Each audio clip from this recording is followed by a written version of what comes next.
There's not enough to talk about. I don't know when there is. Good morning. Let's start off with the basics. We are at a Monday. We are into a new month. And welcome to March. J Dog on the board. Got some sunshine out there on the chilly side. And then we get back into things warming up this week. We got a busy week, a busy day for you.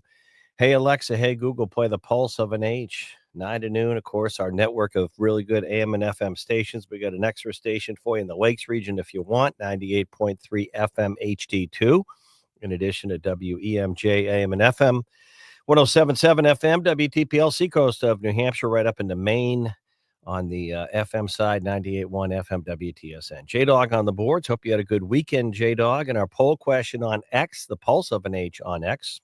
Do you support tomorrow? The president's talking, you just heard from Jared, tariffs on Canada and Mexico and China, but particularly Canada and Mexico. Last time he backed off? Could this happen again before tomorrow? And that's the poll question up on X. Do you support the tariffs on Canada, Mexico? Yes or no? We'll have results for you from our Friday's poll. And of course, President Trump to address Congress tomorrow night, 9 p.m. joint session of Congress. If there's not enough to talk about with that congressional appearance, with a backdrop, federal workers getting emails asking for the 5 things they did well last week, all that stuff, the Doge review, we have the Trump-Zelensky showdown. We'll come back to that. Sounds like President Zelensky wants to sign the original mineral rights deal. All this happening, and I can't keep track of it all, including tariffs. But Paul Steinhauser reports nationally for Fox News, our own Paul, and he's also on the Fox News digital side. Good morning, New Hampshire, the Pulse of an H. Paul, I don't know how you could invent any more stuff happening this week.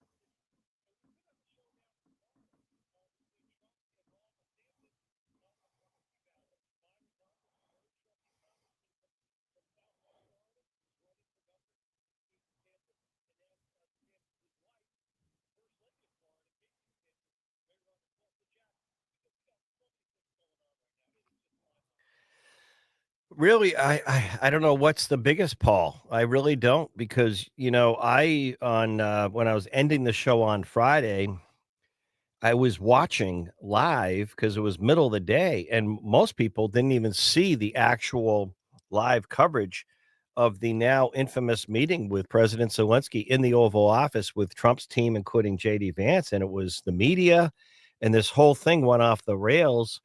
And then what broke loose all weekend, back and forth. And I guess I've realized over the weekend, Paul, a few things about this. A lot of this stuff is in the eyes of the beholder. And you know what I mean by that, right? In other words, if you don't like Trump and JD Vance and you want to go to Smuggler's Notch or wherever, Sugar Bush in Vermont, wherever JD Vance went skiing and protest, you don't like them, you're not going to like what went down in the Oval Office. If you like and approve of President Donald Trump and what he's doing, playing hardball, you probably liked what happened in the Oval Office. And, the funny thing is, everyone's going crazy all weekend on this. I posted a few things from John Decker, our own White House correspondent, who was there, sending me pictures. I think each post, there's like 200 people commenting back and forth, arguing over, who was better in the meeting, who was right, who was wrong, Trump or Zelensky. And the fact of the matter is, we don't need this deal with Ukraine. I mean, it's maybe a step to ending the war, and it would be a good economic recovery mechanism. But I think Zelensky needs the deal, but unbelievable back and forth all weekend, Paul.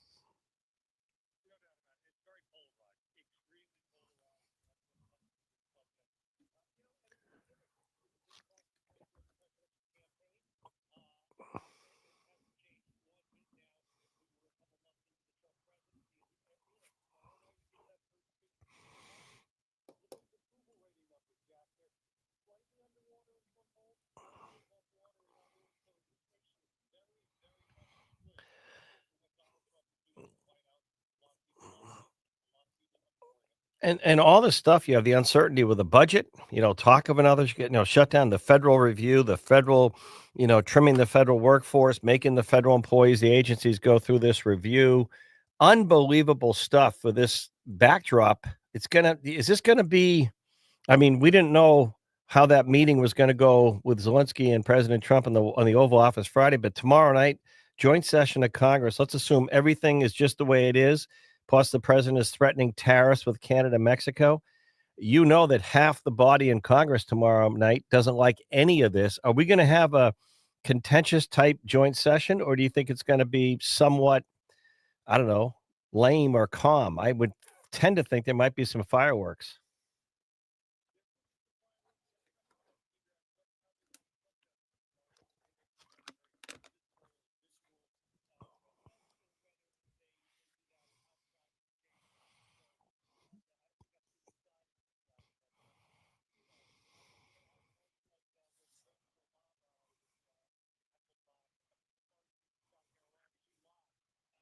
Yeah.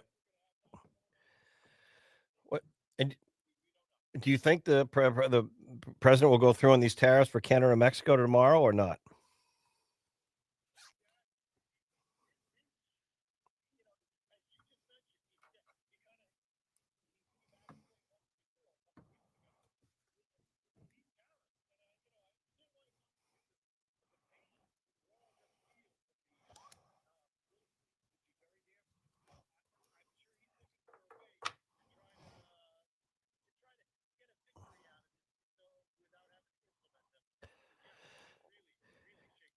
Well, he has to be careful because of inflation. That's one thing people are watching, the prices they pay for things at the grocery store or automobiles or electricity or anything. Thank you, Paul.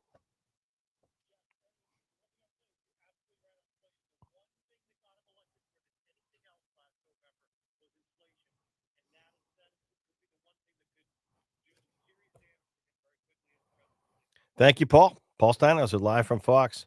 Give you an idea of all that's going on. Those hits with Paul are live, and they're usually a minute or two long. We just went about 10 or 12 minutes to get through the litany, the list of things.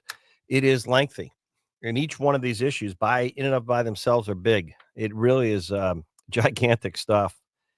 And I look at just about everything President Trump is doing, he said when he ran. So a lot of people should not be surprised. Doesn't mean they like any of it, but he's doing it. He's doing what he said. And again, people may not like it.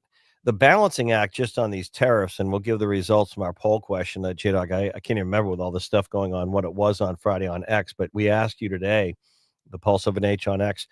Do you think President Trump should impose these tariffs, in particular against Canada and Mexico? Yes or no? J Dog, the results from our last one. Do we have? Okay, sorry about that. Oh, I'm not hearing you, buddy. Are you on? There you go.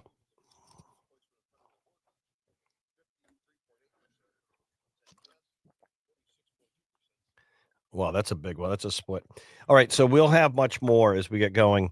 But as I said earlier, we're going to see. But the inflation you got to watch. But look at all these dynamics in Congress. Joint session tomorrow night.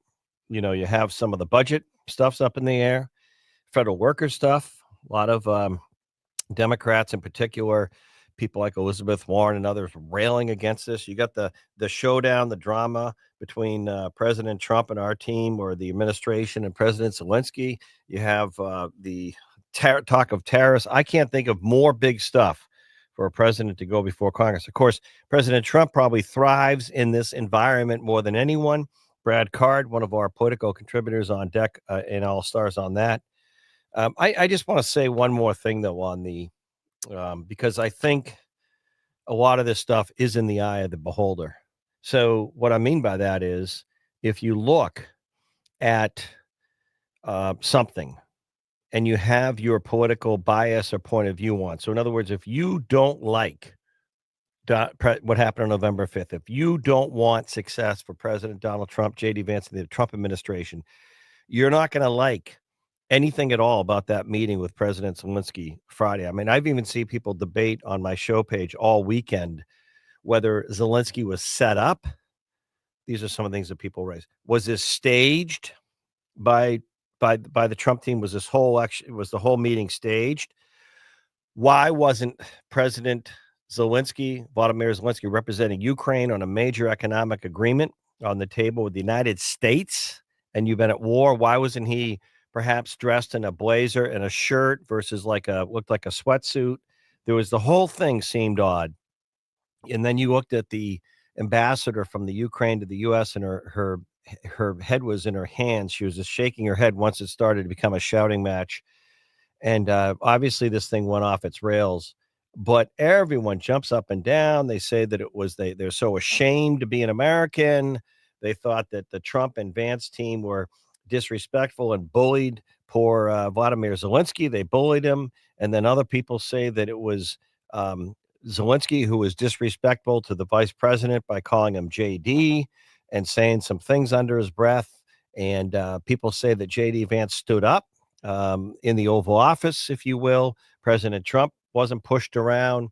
But one thing people don't realize, despite the optics, you have to understand we don't really need this mineral rights deal with Ukraine. It's sort of an additive. It's a way to recoup some economic money, and you can't even get if you look online, it's tough to tell how much money we've actually given to Ukraine in terms of weapons and money and training and all that. So in the last few years, it looks like it's 170 billion. This is a way to recover. It's a way for Ukraine to rebuild from the destruction of war. So on the one hand, it looks like the mineral rights deal, according to Secretary of State Marco Rubio, is still on the table, just as it was. And my prediction is Zelensky needs the deal more than us, and he'll sign it on the original terms. But again, there's a lot of history here. There's a lot of history that goes back to Joe Biden and Hunter Biden with Burisma and Ukraine in the first term. And there's a lot of, let's just say, bad blood, if you will. The war, Putin is there are a lot of dynamics, but the actual deal that was on the table Friday, I would argue Zelensky needs a whole heck of a lot more than we do. And look at the reaction. Joint session tomorrow night. Hey, Alexa. Hey, Google, play the Pulse of an Age. Brad Card will break that down. Talk about drama. Wow. Back on the Pulse of an H in a moment.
All right, we are back. Brad Card, one of our political analysts and all stars. Brad, I don't know if you and I spent Friday, Saturday, and Sunday together, hypothetically.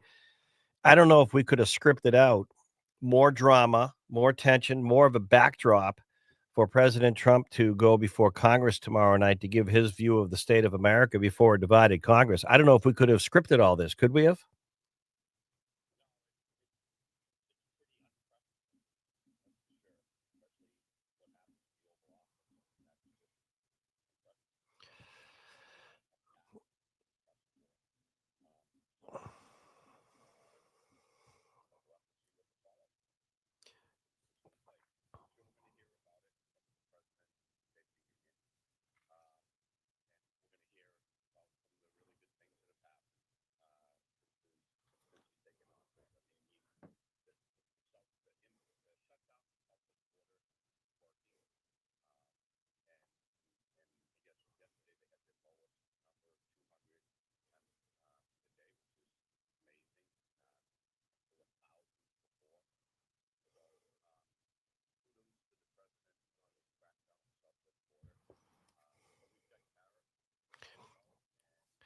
Do you think that you think he's going to go through with those tariffs, Brad, tomorrow?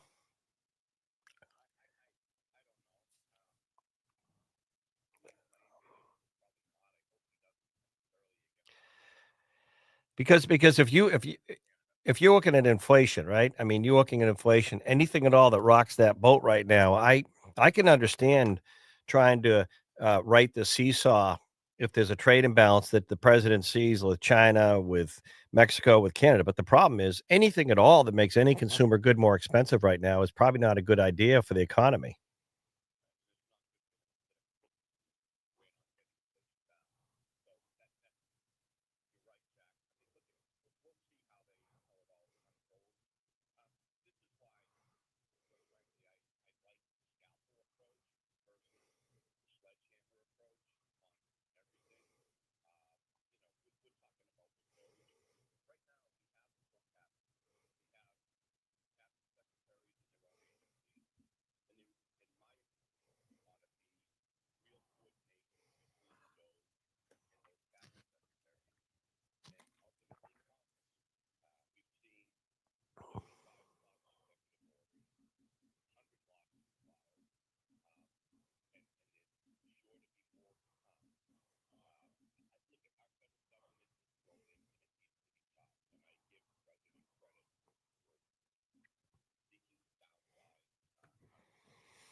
Yeah, yeah.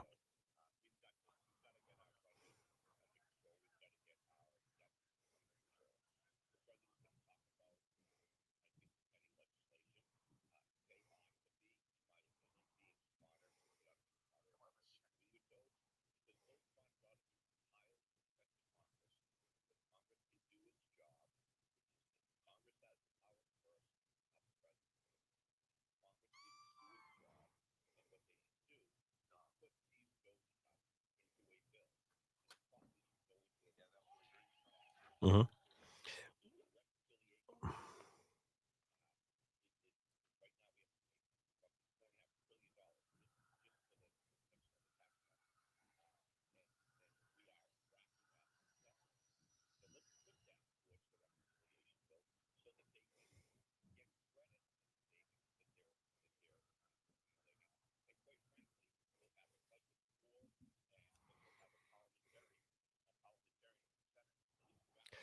Right, right. Yep. Let me ask you this, Brad. What will be the dynamics in the optics tomorrow night? Because let's just step back for a moment. We have time this morning, Brad Card, and then we'll preview our latest and newest actually for this week. Contact Politics. Brad will tell us in a moment the guest, but I think it'll be available Wednesday at noon. But Brad, and I know the Democrat leadership in the Senate and the House, they don't like anything this Trump administration is doing on the Doge stuff, on the federal stuff, probably on the tariff stuff, certainly on the foreign policy, some of this stuff. So just about everything is, like nails on the chalkboards in the old days to them. What is the decorum? It's 9 p.m. tomorrow night. President joint session. Is it going to be back's turn to the president? Is it going to be half the audience not standing up and clapping? Are there going to be any? I remember one year, one of the members, when President Obama was speaking, a Republican said something out loud. Is it going to be like what you and I would call like misbehaving tomorrow night, or what do you expect?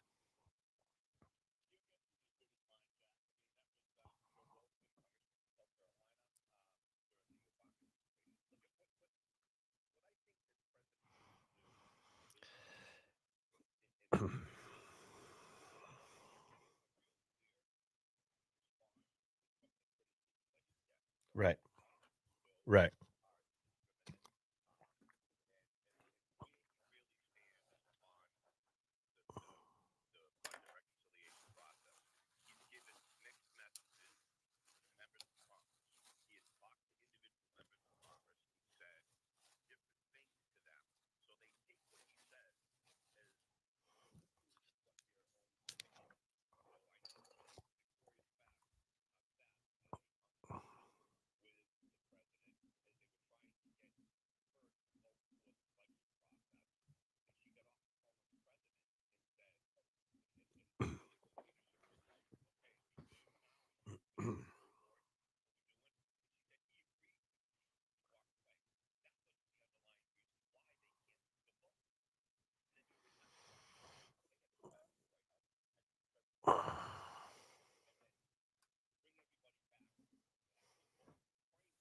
Right,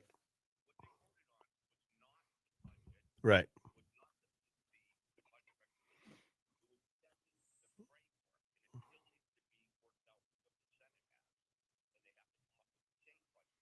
Hmm.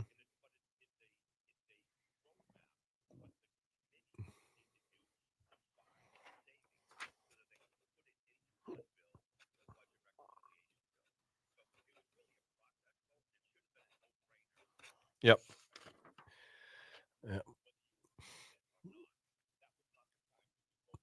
All right. Be All right. We're going to hear from our economist coming up in a bit on these proposed tariffs on things like energy, automobiles between Canada and Mexico, building. Yep, wood building, especially with Canada, a lot of stuff. Go keep an eye on that. Before we go, Brad, who's our expected guest on Contact Politics this week? Oh,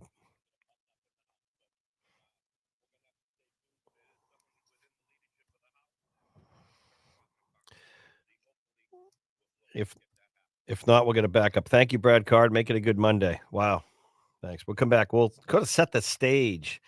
I don't know how there could be any bigger stuff on the table. I really don't. And there was so much going on this weekend.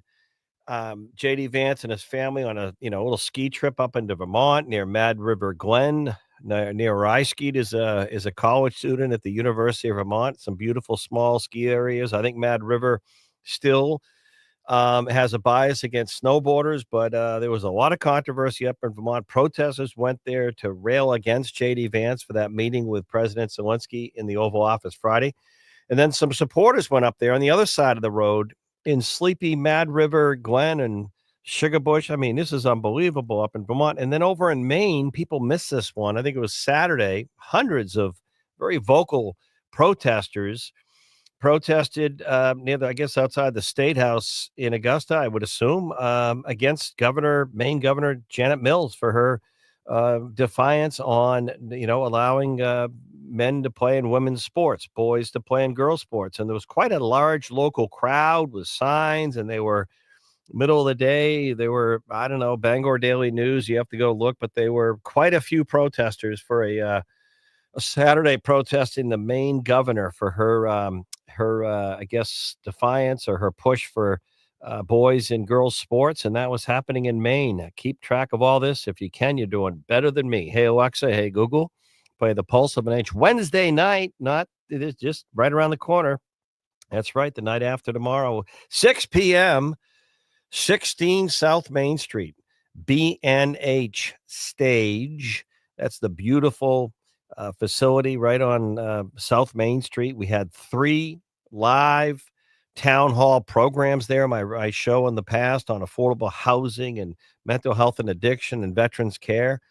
We're gonna 6 p.m. Our friends from Colette Travel, they're gonna have a presentation for our cowboy trip, my trip this fall with Colette Travel. October 7th, we leave, and a lot of you've already signed up. There's room, and if you have questions, want to see where we're going, Yellowstone National Park, the Badlands, Jackson Hole, Mount Rushmore, all in a week. Accommodations, food, transportation, expert guides. We move around a little bit, of course. We end up in Jackson Hole, the Grand Tetons. We start in Yellowstone. Great accommodations, great food, but most importantly, the museums, the expertise. We're gonna see it all in a week. The West. I was watching some good westerns. In fact, to honor the late Gene Hackman last night, yours truly watched Unforgiven, the great western with Clint Eastwood. We're going there. That's right. And you can be part of it. But just this week, free and open to the public, 6 p.m. Wednesday. That's this night after tomorrow, 6 p.m. It's going to be a nice little reception, but a nice presentation.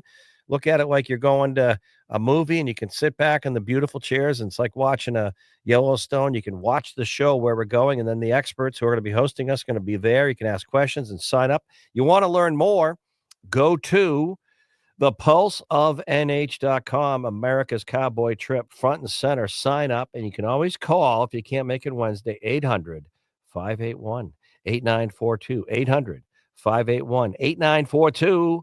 Come join me this fall. Back in a moment.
J-Dog, I didn't even so much happening. I didn't even check in with you out of the gate this morning. Did you have a good weekend?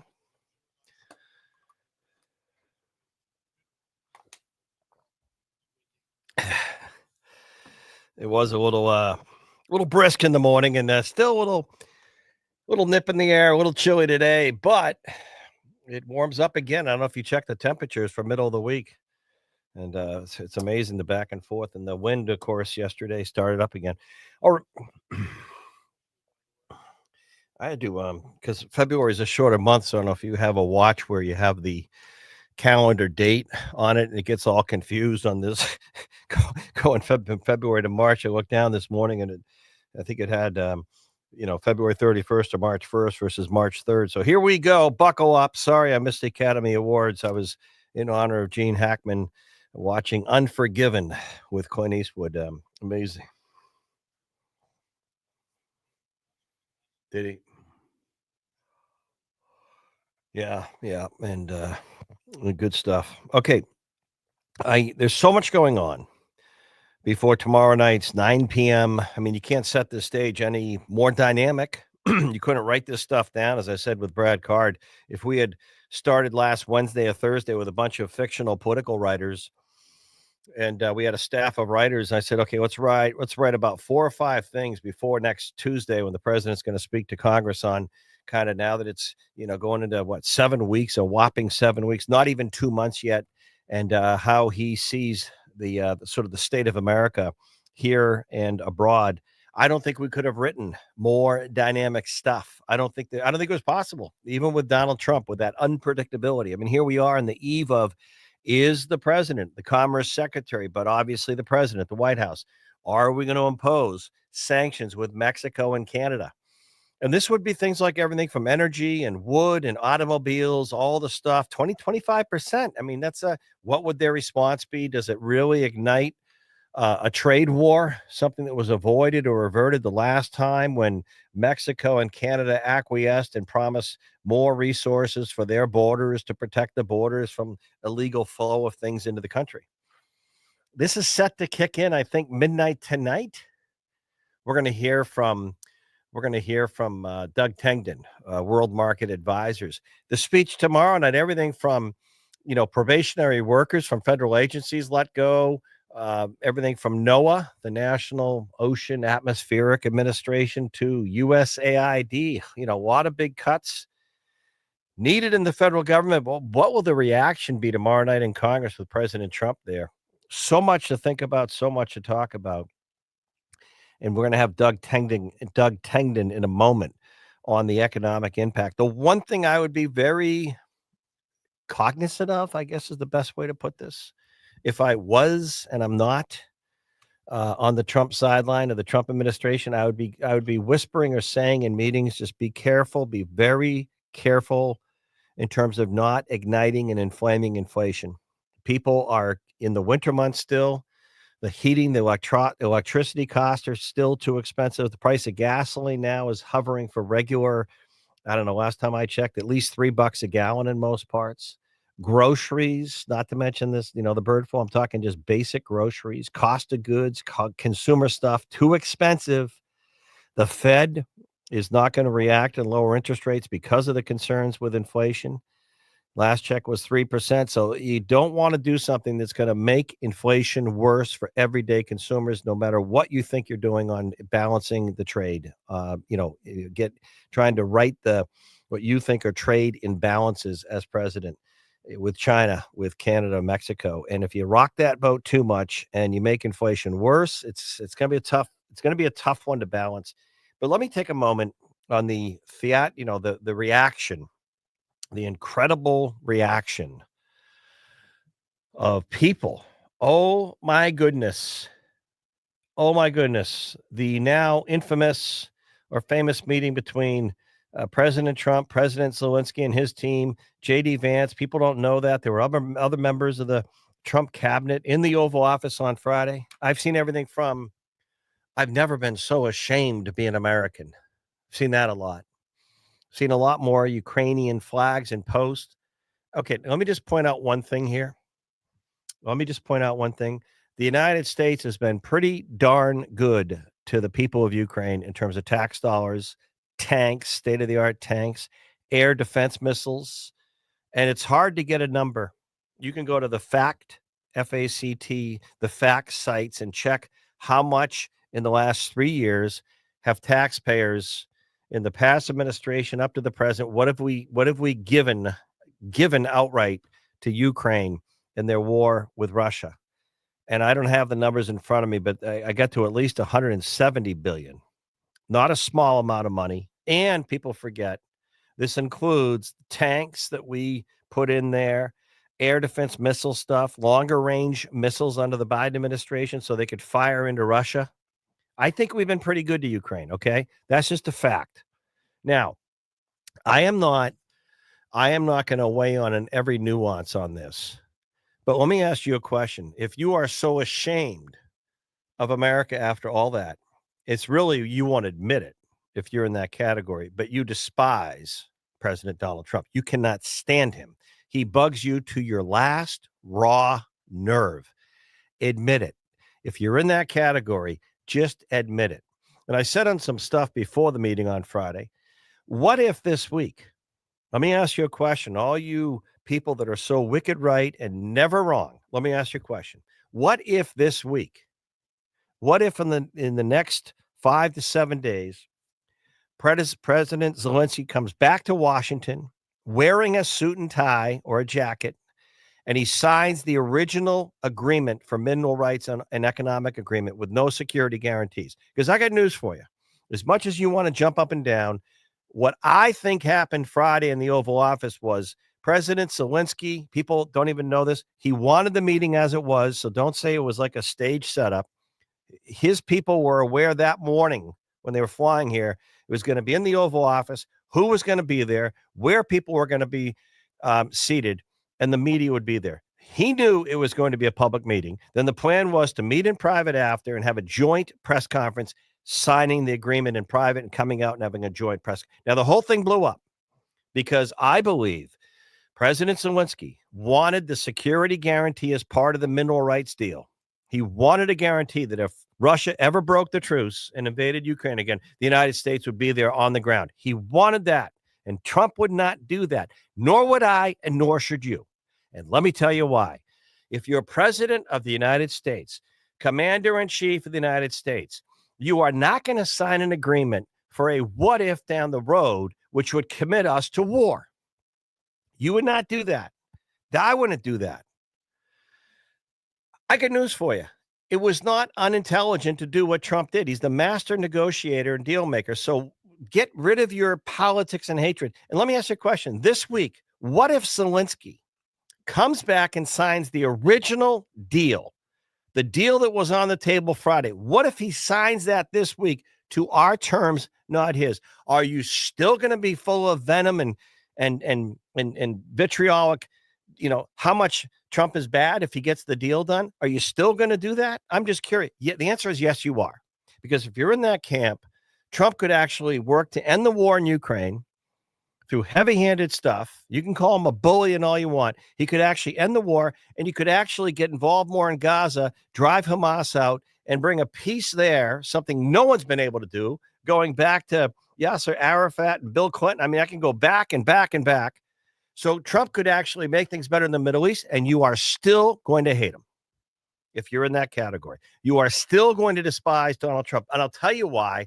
There's nothing good he can do. You will never say he did a good job because you don't like Elon Musk now. You used to love him when he made electric vehicles cool. Now you hate him because he's given a haircut to the federal government. You just don't like him because he's doing it and the way he's doing it. You won't admit it. And you won't even say that the taxpayers who are getting ripped off in a lot of these federal waste, this is a good thing. You're so full of venom on that, you can't even say that. So let's just point that out. If you look at the southern border, you can't even say he's done a good job rounding up violent criminals who have broken the law. You can't say anything good, and you never will. It's just a fact. I think it would be cathartic just to get that on the table. Just come out and say it. There's nothing Donald Trump can do that I'm ever going to say is good. And if you're in that category, you're in that category. 603-228-2080. We come back. Doug Tengen talking about tariffs tonight at midnight. Yes or no? Back in a moment.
All right, welcome back. Here we go.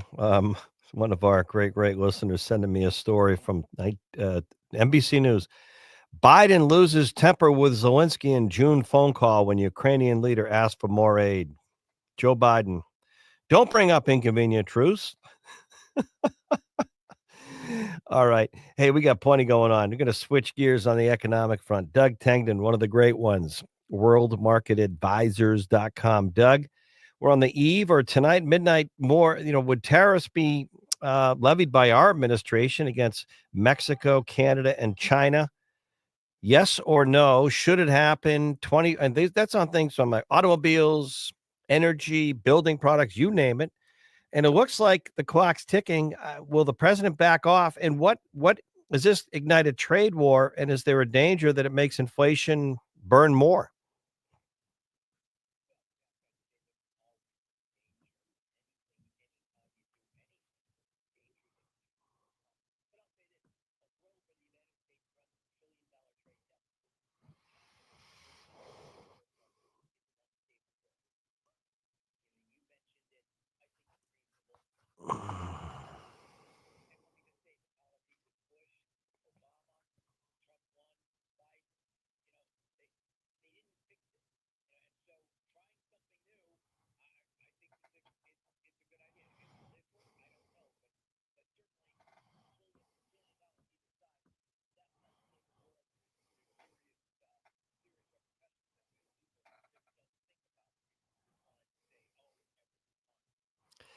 Well, what do you think's really going to happen here?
Okay, but Canada, Mexico, are there some concessions? Do you think we'll do it? Could it lead to a trade war?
I know it's yeah. Yeah, because then you wanna be the boy who cried wolf. Um, yeah, interesting.